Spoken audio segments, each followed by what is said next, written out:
Everybody set up, ready to go? All right. Well, good morning, and thank you for coming to the Sheriff's Press Conference. We appreciate you coming. We understand that there are some restrictions in place right now, and we'd appreciate it if you'd honor those restrictions. We've kind of taped off areas for each one of you, and that's to try to apply the social distancing rule. We'd appreciate it if you continue to wear your face masks throughout this press conference. Later on, we're going to be able to open it up for questioning. So if you need to ask a question, feel free to pull your face mask down so that we can understand the question. And then please put it back up quickly once you've asked the question.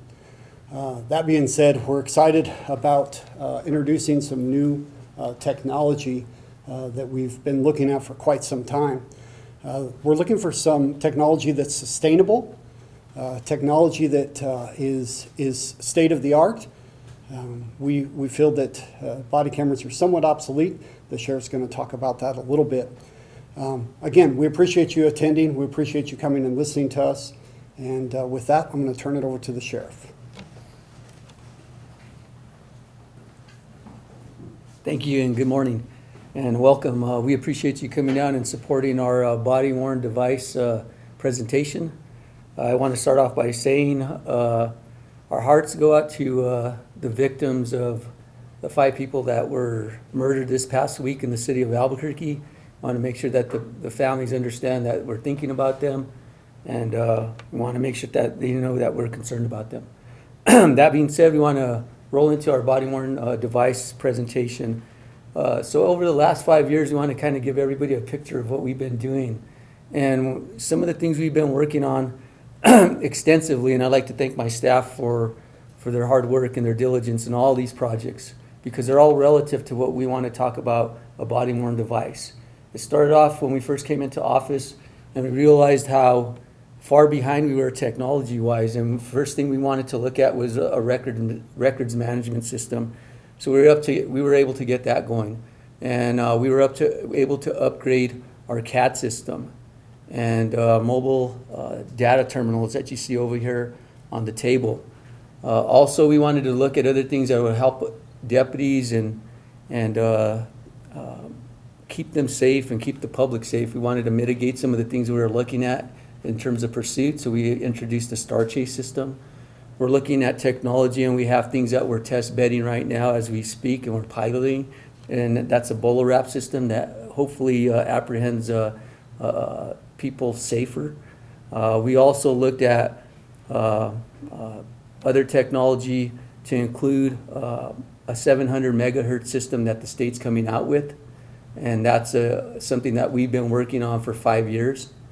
One thing that I wanted to make sure that everybody was aware of, that our social media, we didn't really have a presence when we came in. Now we have 142,000 followers on TikTok, 56,000 followers on Facebook, about 8,500 on Twitter, and I think about 10,000 on Instagram. So those are technologies we've looked at. I think for us, that being said, we want to talk a little bit about one of our most current technologies, and that's the Sheriff's app. They have the ability to be able to look at things and submit tips to things that are going on in your neighborhood. The most recently, people arrested, sex offenders. You're going to see the ability to find information on COVID-19. And that's just to name a few. We're going to continue to grow that out. And the reason I'm bringing this up, and I know there's always been this notion, or at least it's been messaged from the media, that I'm against body-worn cameras. I've always been uncertain about body-worn cameras, and I actually was able to obtain a body-worn camera just for the sake of this press conference as just a talking point, is that to us, this is an archaic piece of technology.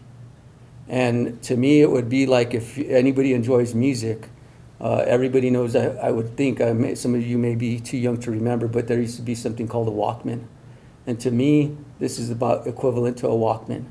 So for me, I want to make sure that we're equipping our deputies with something that is going to be able to have them be able to talk to our other technologies. And so for us, what we want to do in terms of introducing technology is we want to introduce a phone. And the reason we want to introduce a phone is the phone has the capability of talking to all our other systems.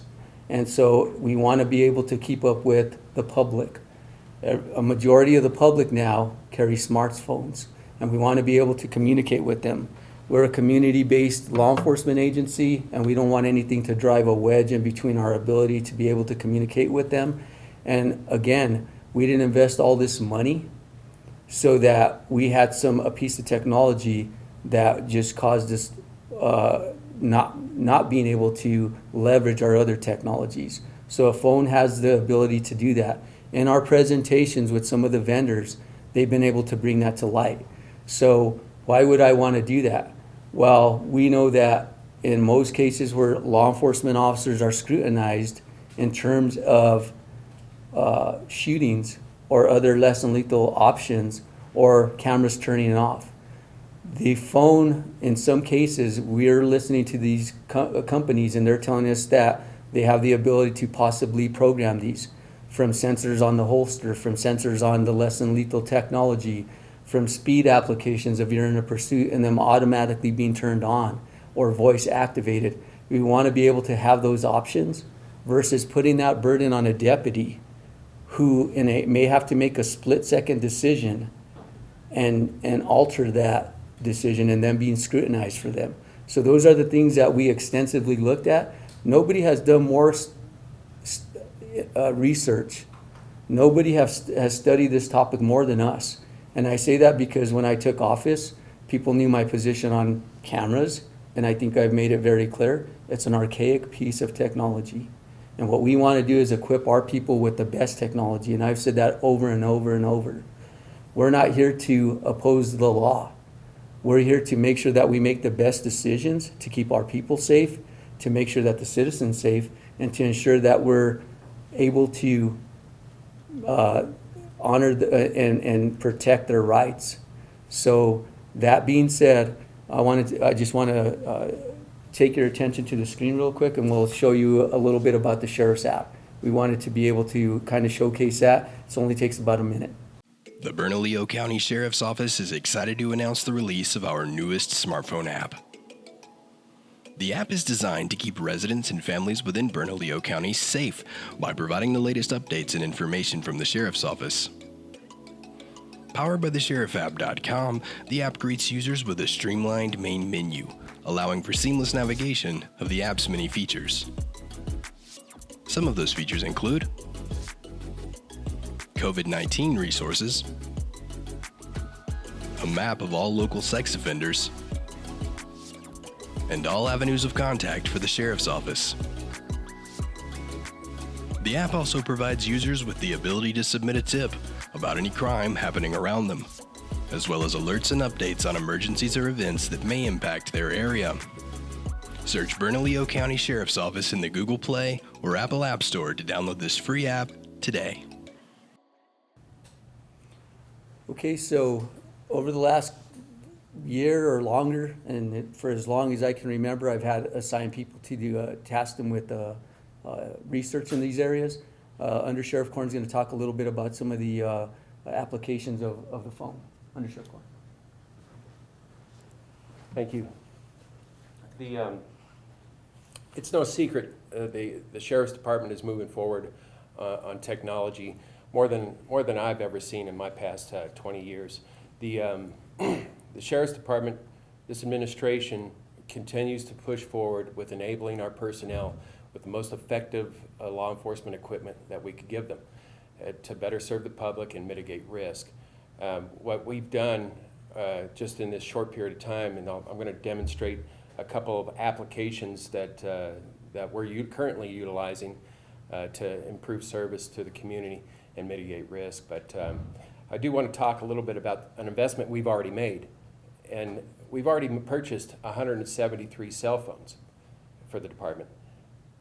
Keep in mind, that's been incrementally over the years, so as to allow the organization to adjust and to not have a large financial impact.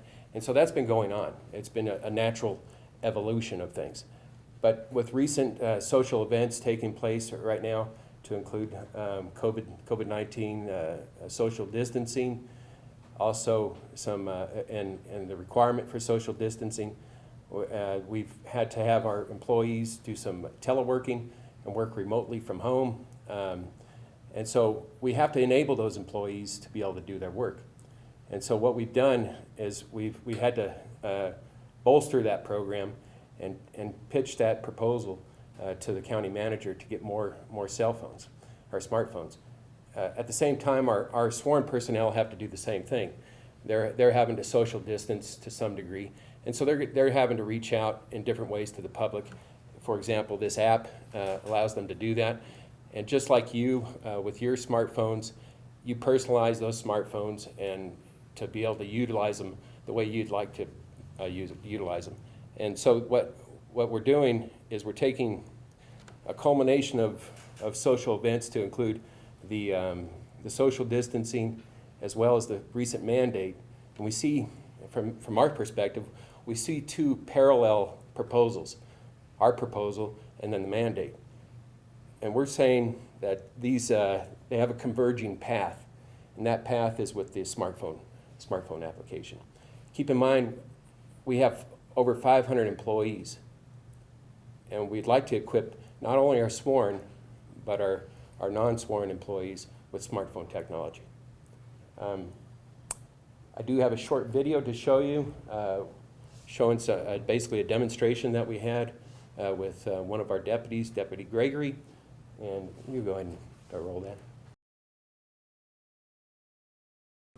This video is aimed to describe some of the logistics involved as the Sheriff's Office moves forward in equipping its deputies with body-worn cameras, utilizing smartphone body cameras. These body cameras are doable, multi-function devices that are easy to use. A single press of the large red button starts the visual and auto recording.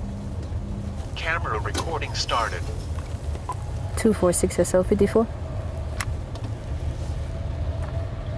246. Rio Grande and Rio Grande, Maine.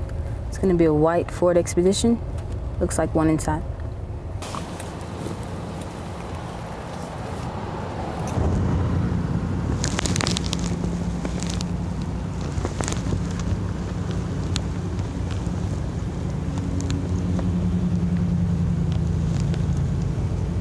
Hello, Sheriff's Department. Hello.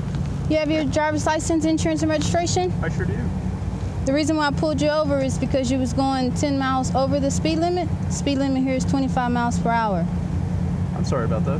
No problem. Where are you heading to? No, I'm just going over. To stop recording, after the incident or traffic stop is complete, the red button is held down for about 3 seconds while it automatically uploads into a secure file storage cloud. Stopped. Once uploaded, the videos and photos can be immediately reviewed by the deputy or supervisor. Deputies will be able to process the scene with photos, adding case numbers to the file, and uploading them to the cloud. This means a faster and more efficient way to process evidence and keep deputies available. This device doubles as a work phone. Negating the need to buy a separate device, deputies can make work-related phone calls and text messages and have access to their work email. So that's just an example. You could see how how it's really application driven, just like a lot of apps that you might have on your phone.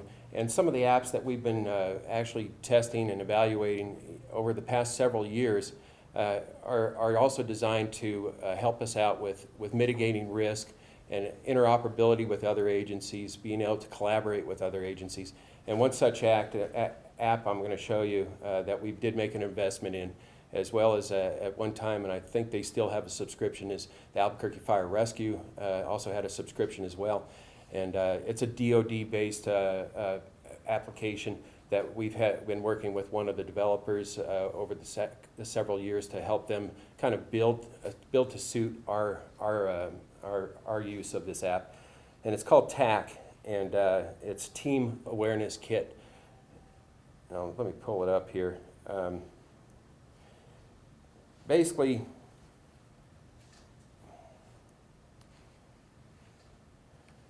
this is a shot. This is a map of Albuquerque, and it's showing different cameras throughout the area. These are New Mexico DOT cameras, And what that allows us to do is, these are open source cameras.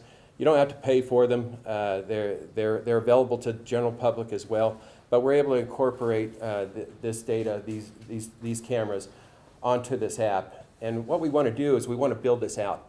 And I've talked to management at the Real-Time Crime Center with Albuquerque, requesting their open source cameras if they have them as well, so that we could share this information. The difference between what we're doing and perhaps their Real-Time Crime Center is we're putting the information in the hands of the people who are going to be the final users.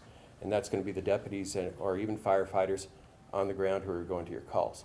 And that's where it needs to be, so that they could readily see the situation as they're driving up to let's say a truck that might have spilled over or something of that nature. Just to give you a general idea, we do multiple missions, for example. A lot of this stuff came out of my oversight of the Metro Air Support Unit. But here's California. If you look at the screen here, and of course, it's good to have smaller fingers, but here's California. There's a number of cameras there, and these are all cameras for firefighting. So wildland firefighting, so they're keeping an eye on smoke that might be developing in the hills and things of that nature. What I can tell you is that regardless of what application, if we go with, and we're not, I don't see us going with this antiquated stuff as far as the body-worn cameras at all. The trend is to go with body-worn cameras. It's expandable, it's scalable, and everybody seems to have them, and we basically want to equip our deputies with a lot of the same information, at least in ability, as the general public has in their smartphones. So that, and they could tailor it to their particular assignment.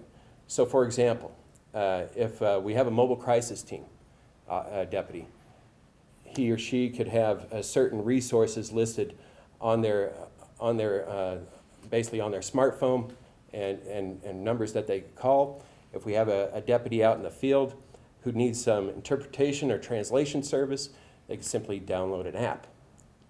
If we have a SWAT situation, so our SWAT commanders and even the deputies involved in SWAT can have that real-time situational awareness of all their entire team on a particular call.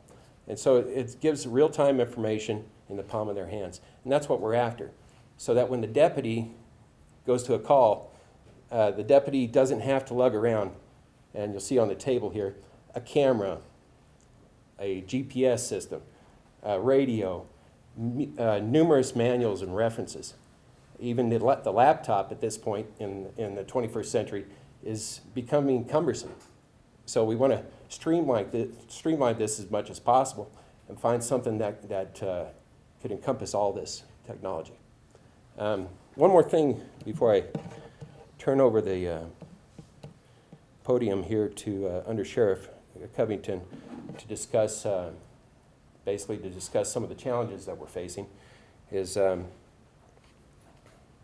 we do have, and you should have received by now, a text message, probably from one of our lieutenants, or captain actually, and you should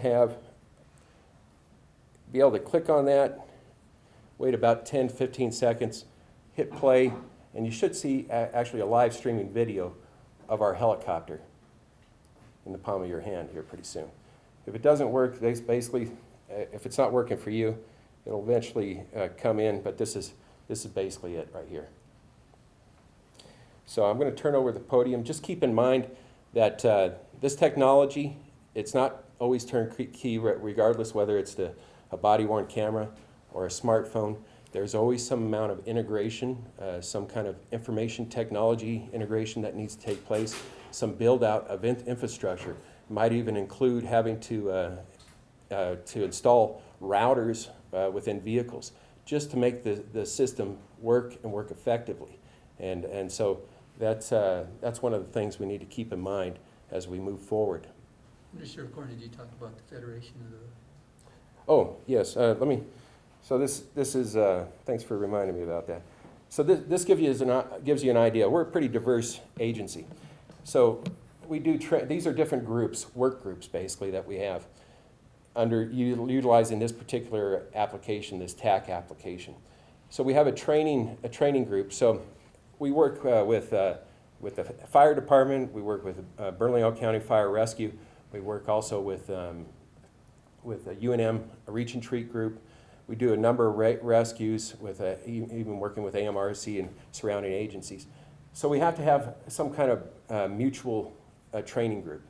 And we'll issue at times an Android or a smartphone so that we could track the entire team on this particular app. We also have this search and rescue group. And so what we're able to do, for example, is if you're lost up in the mountains and you call for help and your phone is going dead because of a lack of service or signal, we could still send you a test, basically a SOS token. You see it come up on your text. You may not be able to make a phone call, but you do get the text. You could hit that token. It comes back and it automatically gets imported into this mapping system so that if you do need to be rescued, the rescue team, not only the people on the ground, the firefighters, the rescuers, and the volunteers, but also the air support unit can converge upon that location. And then we also do wildland firefighting. Now the U.S. Forest Service is looking at mandating the same type of technology. Well, we'd only be able to utilize it if we had smartphones. And so this is one of the things that we have to kind of project and forecast in any investment that we make is its ability to apply and work with other agencies. And then, of course, the law enforcement. So with this, with a lot of the social unrest that we've seen here in Albuquerque and the protests that have ultimately ended up in some rioting, seems like there's been an increased need for interagency or agency collaboration and interoperability and deconflicting. And so an app like this and the use of a cell phone can help us with that, to provide that overall situational awareness where we could live stream video of protesters or rioters that might be engaging in destructive behavior and get that right into the hands of the people who need it to enforce the law. COVID-19, that's a recent group that we added, just to try to show basic hotspots of different COVID areas. ADSB, that's pretty much for aircraft monitoring and tracking. The critical incident assessment, this is a new one. This is something that we recently added with the possibility and the growth, expansion of being able to share that information real time with the media. So if you opt and you want to become federated within that group, and we have something, let's say a mass evacuation or a large chemical spill or something like that we're helping out with and we're getting information, we could import that data into a mapping system, maybe even pop up a video streaming camera, and you get that live feed. So a lot on our plates, but really what's going to afford us the most flexibility is to go with the smartphone application. And like I said, we've already made an investment in 173 smartphones, and we were moving that direction anyway, incrementally, and we see this as a win-win, something that we could basically bring to what might seem like two different proposals, parallel proposals, and converge those paths. I'll turn the podium over to Under Sheriff Covington. All right, I'm going to speak about some of the challenges of implementing something of this nature. It's quite a substantial task for us to try to put a device like this on our deputies. What we're investing is a sustainable, long-term solution for transparency. We're trying to invest in something that is usable, it's easy to use, and is accessible for our deputies. There are hurdles, there's many hurdles. Some of them are cost. And I think what traditionally people say that have a topical knowledge of body cameras is they typically say that body cameras are relatively cheap. For example, an antiquated system that the sheriff showed you, like a typical body camera, well, the hardware is about $50. You say, okay, $50, 320 deputies, it's relatively cheap to put those on deputies. And that's true. The hardware is relatively cheap. The cost is behind the scenes. The costs are the hidden costs that we have to deal with. Storage is one of the huge costs. If you think about it, think about one deputy on a shift recording 8 hours. Okay, we got 8 hours of video, no problem. But we don't have one deputy on a shift. We have deputies on a shift around the clock, 24/7, 365 days a year. So how many hours of video is that? I don't know, I can't do the math, but that's a lot of video storage. So the storage is a hidden cost. Some of the other costs that we don't often think about, and I'm gonna just try to explain a couple of them that I've identified as potential costs that are hidden. On a traditional body-worn camera that we believe is obsolete and outdated and is limited in its capacity, a traditional body camera does one thing. It records and stores video. That's it.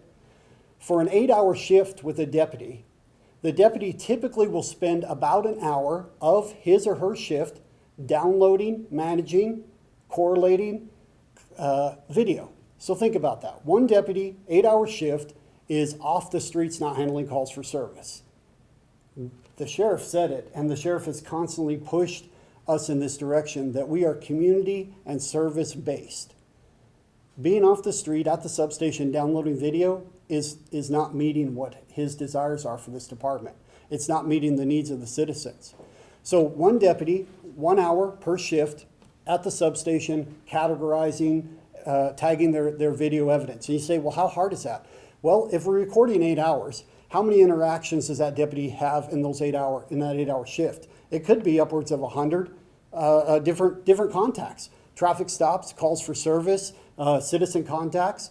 So the deputy has to go to the substation, plug in the outdated equipment, and categorize each segment of video, thus doing some video editing that you guys are familiar with, and you know the tasks that come with that.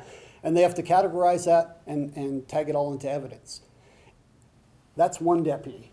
Typically, we have around 15 deputies per shift. That's 15 hours per shift. Not that big a deal. But we have 3 shifts at any given time during the day. We have 3 substations, each of them having 3 shifts.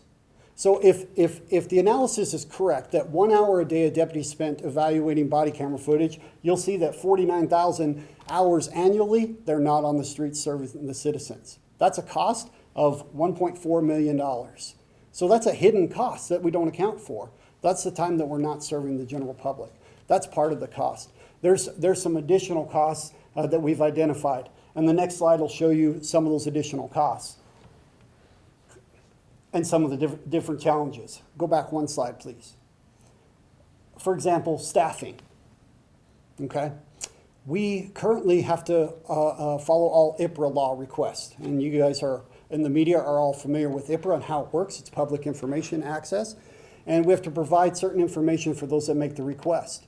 When there's video involved, those tasks become much more cumbersome, and they become much more frequent because the media and the general public wants a copy of the video. Along with the video comes redaction, because there's public information that deals with the constitutional issues that we can't, there's certain information that we can't release to the public. I'll give you some just examples. Somebody's social security number. We wouldn't want to play that for consumption of the general public. If we have a child victim, we don't want the victim's face on the TV, so we have to do redaction. Along with that redaction comes a requirement of a person sitting behind the video, making sure that the deputy doesn't say anything on the video. For example, if they repeat out loud a social security number, somebody has to go in and redact that audio to make sure that it's not released to the public. If they show a screen containing somebody's date of birth, social security number, or other information, we have to go in and we have to physically redact that screen. Think about the hours of videos that we've compiled, and now we have to hire people to go in for redaction. So those are some hidden costs. IPRA requests, we have to be compliant with CGIS, IT concerns, infrastructure concerns, which the undersheriff spoke about. We've identified 9 additional positions that we'll need in order to staff this type of new technology. The next slide will kind of show you those additional positions. Again, these are the hidden costs that people don't generally understand or talk about when you talk about body cameras. The 9 positions that we identified have salary and benefits approximately $628,000 annually. So if you look at some of the hidden costs, you understand that taking on technology like this is very expensive. The sheriff, since I returned in January, has tasked me with looking at body cameras. And I did my first study the first month that I was here on body cameras, and gave him the proposal for that in January. And again, it wasn't a good solution. The traditional body camera was dated, it's limited in scope, it's limited in functionality. We didn't think that it served the purpose of what the sheriff is trying to accomplish. So there's a lot of hurdles that we have to overcome. Hiring people, as you know, takes time. Vetting those applications, things like that takes time. Installing the new technology takes time. So there's a lot of hurdles that we have to overcome. Now we welcome the challenge because again, we're looking for long-term, sustainable technology. We're looking for long-term, sustainable transparency for the general public. But that isn't something that you can snap your fingers and it happens. There's a lot behind the scenes that has to happen. Again, we appreciate your attendance today. We're going to open up the floor for some questioning. We would appreciate it that if you would ask a question, that you'd keep it on this topic. If you have another topic that you'd like to discuss, we welcome those questions. Feel free to contact the PIO after the press conference, and we'll be glad to answer any other questions on other topics. But for this press conference, please keep it on the technology, and we'll be glad to discuss that. I'm going to invite the sheriff back up to answer some of these questions. And we know this is a long press conference, and so we do have a limited amount of time for questions. But I'll open that up for the sheriff now. Sheriff. Thank you.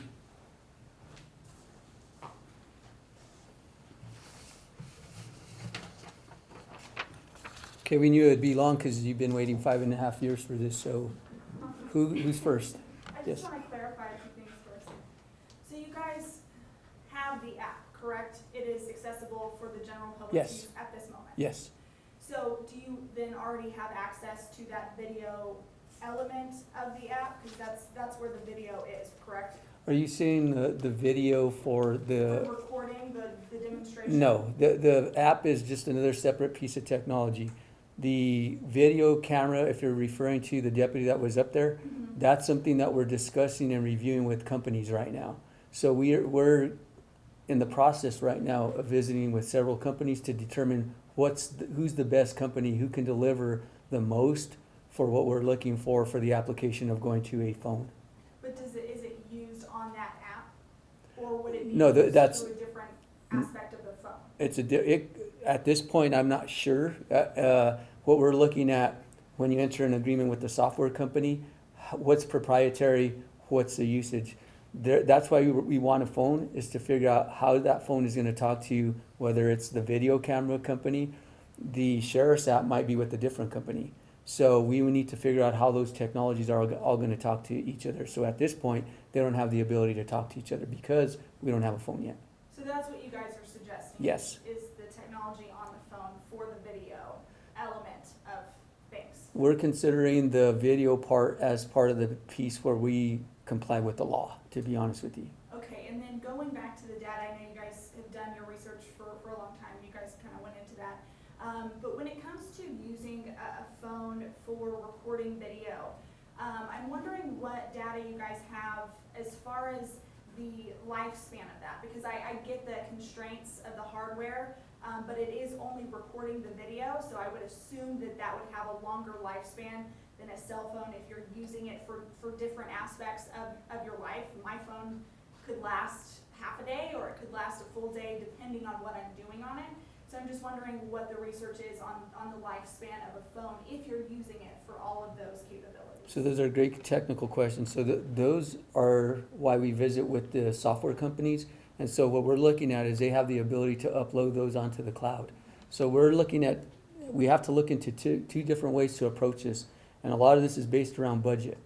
So for us, we have to figure out, is it more affordable and make sense to go the route with the software company and enter into an agreement with them?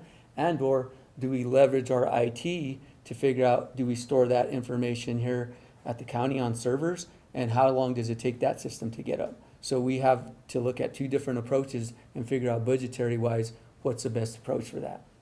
Okay, so you're still looking at the research behind the phone technology? Oh, absolutely. What we're showing you is presentations based on technology we're looking at. You got to remember, this law just went into, I say within the last week. So although we've been looking at this for a long time, I'll give you an idea, because I wrote down some matter of fact things, and you know, our sheriff's app took us about 2 years to get up. It took us about 3 years to get our records management system set up. Our social media, about 4 years to be where we're at right now. Everything takes time, and some of these technologies, to include the 700 megahertz system that the state has rolled out and we've been discussing over the last 5 years, we're 5 years into this, and that still isn't off the ground fully and operational. So we need to remember, we can't wave a magic wand and make this thing, get this thing up off the ground. And I guess the real question is within 90 days. Right now, the ball is in the county's court in terms of funding, because it's an unfunded mandate. So for us, it's gonna be us presenting the information and working with budget to figure out how we get to the point where we get this system off the ground. So going off of that, I know that the county has done some work as far as allocating some money. I know in the past you guys have said that's not enough, but some money nonetheless for the specific, I guess, I don't know if it's for the specific type of hardware.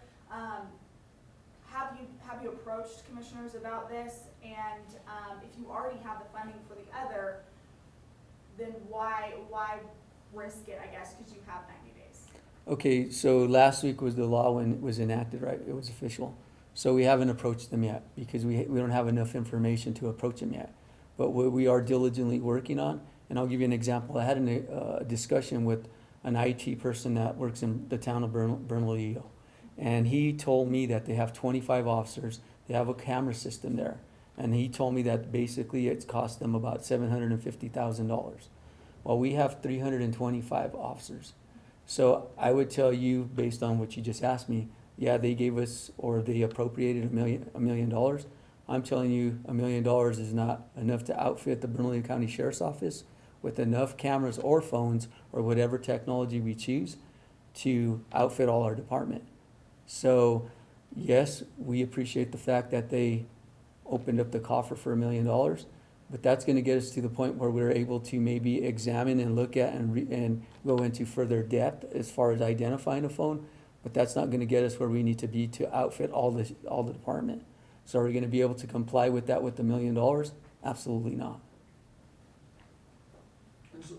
Yes. So at night, you know, with video quality, at least from smartphones, from what I've seen, they're not, or sometimes it's blurry at night, or sometimes that. So how, you know, and seeing body cameras that I've seen at night, they're crystal clear. So why did you guys kind of go with this kind of route?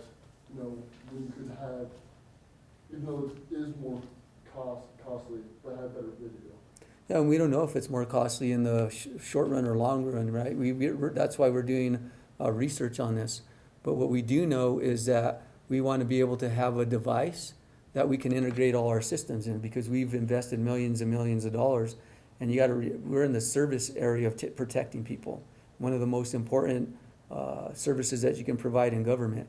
So for us, we want to make sure that we're equipped, at least with what the citizen has. Because why would we want to compromise the safety of a deputy or the citizen based on it? It's cheaper to go with the camera at this point. If that's the case, we don't know that for sure. We don't have that much information. And so as far as quality, I think we got a good idea of the quality based on the video you seen earlier. I think the quality that we seen from the camera that she had was pretty good quality based on the phone. Right, and the quality from day to night, you know, that's kind of one part of it, Sure. that at night. Sure.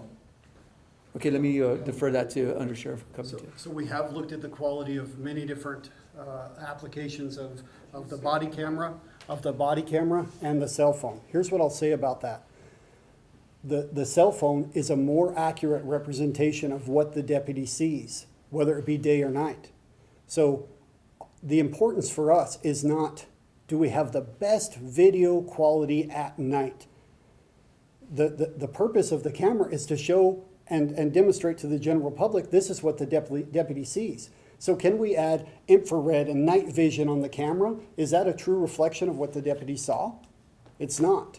So I would argue that bolstering the camera with infrared and night vision does not reflect what the deputy saw or didn't see. We all know that we're critiqued in everything that we do, and we're fine with that. We're fine to be held to a higher standard. But putting a night vision lens on a camera so that the media can go back or the general public can go back and say, well, I can see this, how come the deputy didn't do this? A real reflection of what the deputy sees might be a better representation than a night vision camera. Hopefully that answers your question. Thank you. I have a question. So will the deputies be required to wear the cameras, their phones, like the way that deputy was wearing them? I think we have some displays over here, how it would be on their vest. I don't know if Under Sheriff Corn wants to grab one of those and kind of hold it up. Yeah, you could take a look at them after the press conference. I did want to, I think it was Brittany who might have asked about the, about the battery times, and we've sampled a variety of different phones to try to see how long, what kind of drain we end up having on some of the phones. Even a Samsung 20, we recently had that where in a situation where we're doing a lot of roaming, and operated 8 hours of straight video on that, and drew the battery down to about 80 or 65% or so. And it really depends on, like you said, on how many apps you have running in the background. And I think that's the important thing to bring out, is that regardless, you're still going to end up looking at additional costs, whether it's utilizing the antiquated traditional looking body camera that you see a lot of agencies have, or a smartphone. And you're going to have some build out costs. And one of the things that's being considered, and we've talked to our IT department about possibly building out a mobile network within each vehicle to kind of, you got to remember, we have all these different technologies that are in place, including the 700 megahertz radio. So you have cell phone, the ability to push data through the cell phone signal, the ability to push data through the Wi-Fi. And I'm not a technological expert by any means, but we also have the ability through the 700 megahertz system to push that data through as well. So it's kind of bringing together and interfacing all this technology. And so we are going to look at having to have some kind of router system within each vehicle, regardless of whether we go with a smartphone or not. That's inevitable. And I see that as something that we're inevitably going to have to do.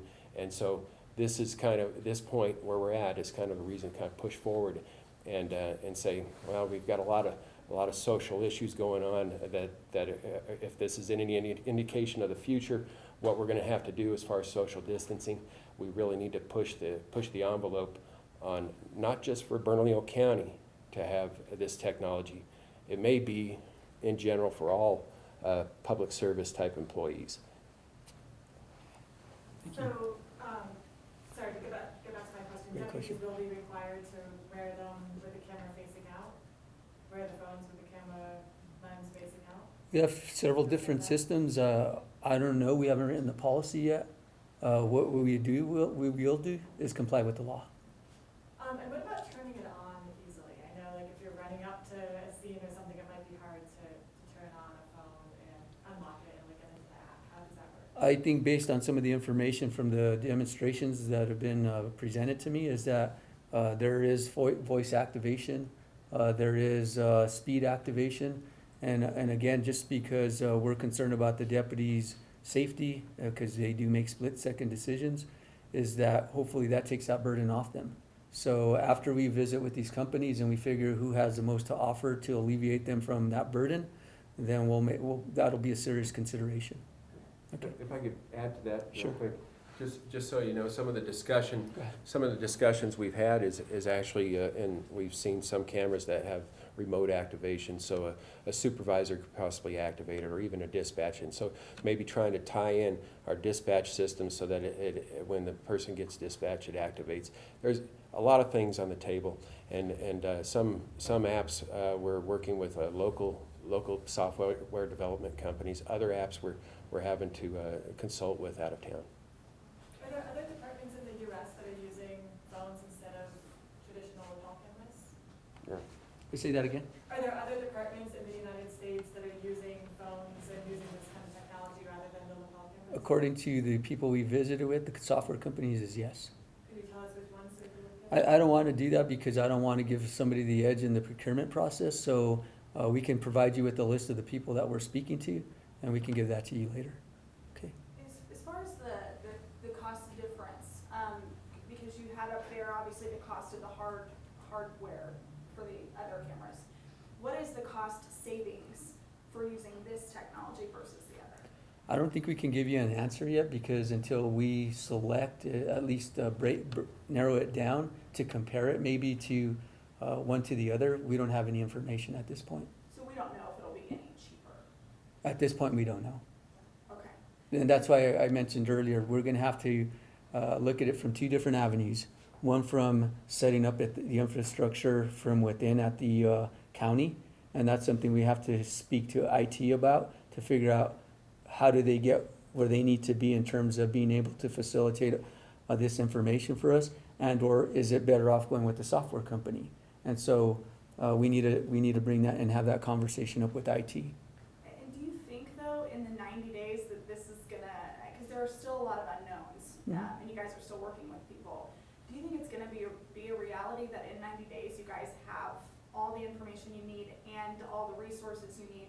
I mean, will that happen? Absolutely not. I'm telling you that because I mentioned, that's why I brought up the fact about the other technologies. Those took us years to stand up. This is maybe more complicated. I don't anticipate this thing happening in 90 days, but what I will tell you is that we will diligently work on it in good faith. The law is the law, but I don't believe there's any court that would rule that it's a reasonable law in standing up a system like that. I think that the state police started their review of this last year, and they have much more money and a lot more funding than we do. And they still don't have that system stood up. And you're talking about almost a year and a half into this.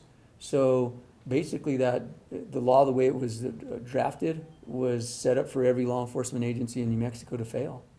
So at this point, it's impossible to meet that. But in good faith, we'll continue to work hard. And we're taking this matter very serious. And we're all on board. Nobody's worked harder. Nobody's researched this topic more than us. So we're going to do our due diligence and put our best foot forward and work hard on this.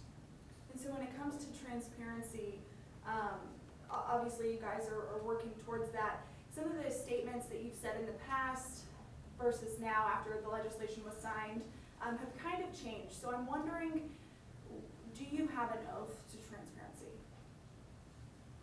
I have a note to the Constitution.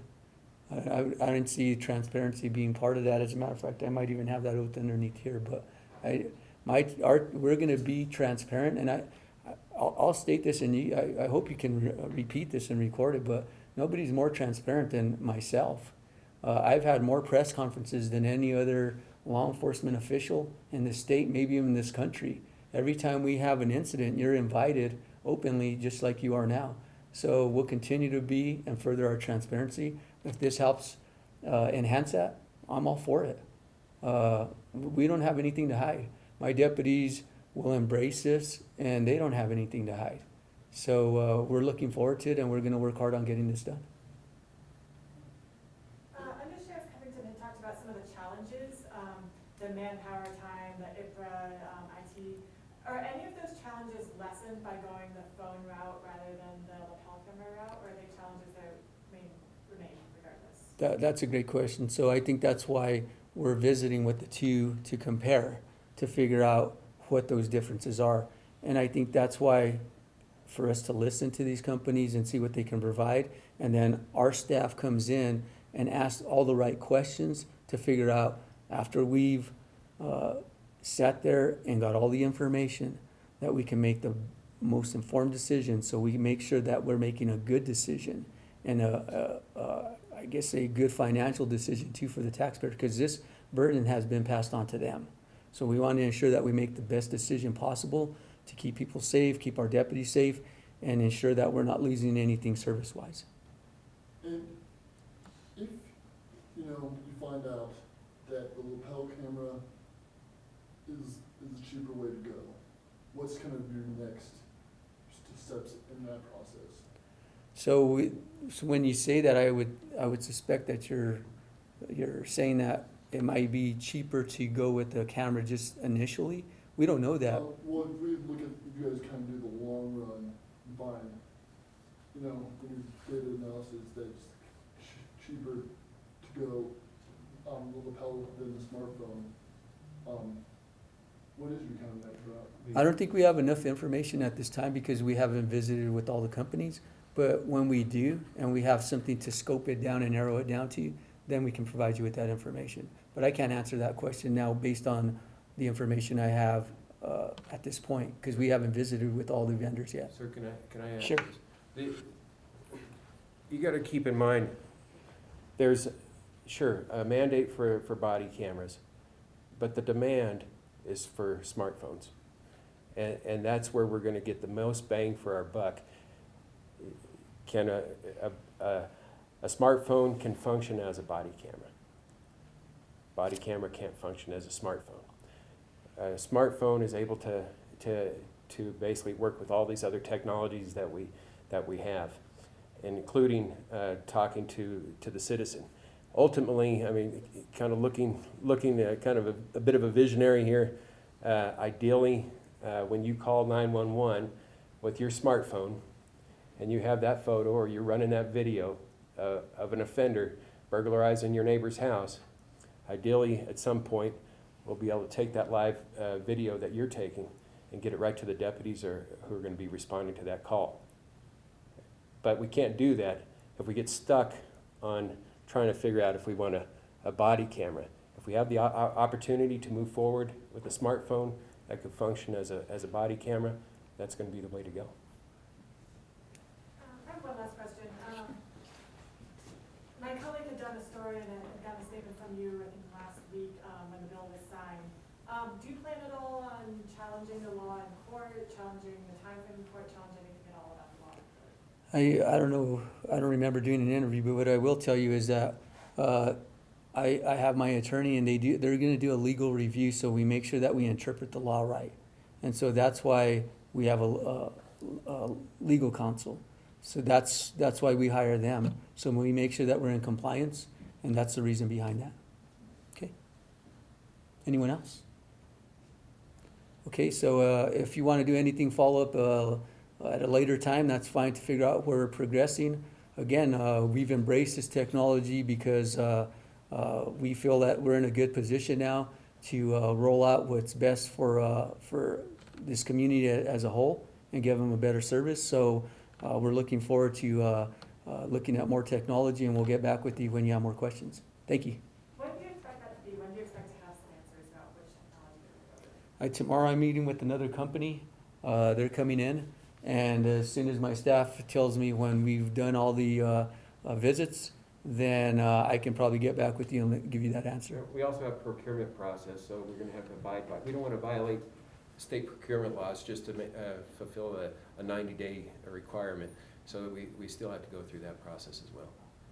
So by next week, you might have a little clearer picture about how many people you have left to meet with, or Yes, so forth. yes. And if you want, what we can do is we can work on maybe weekly updates if you need, and that might be a good way to go about this.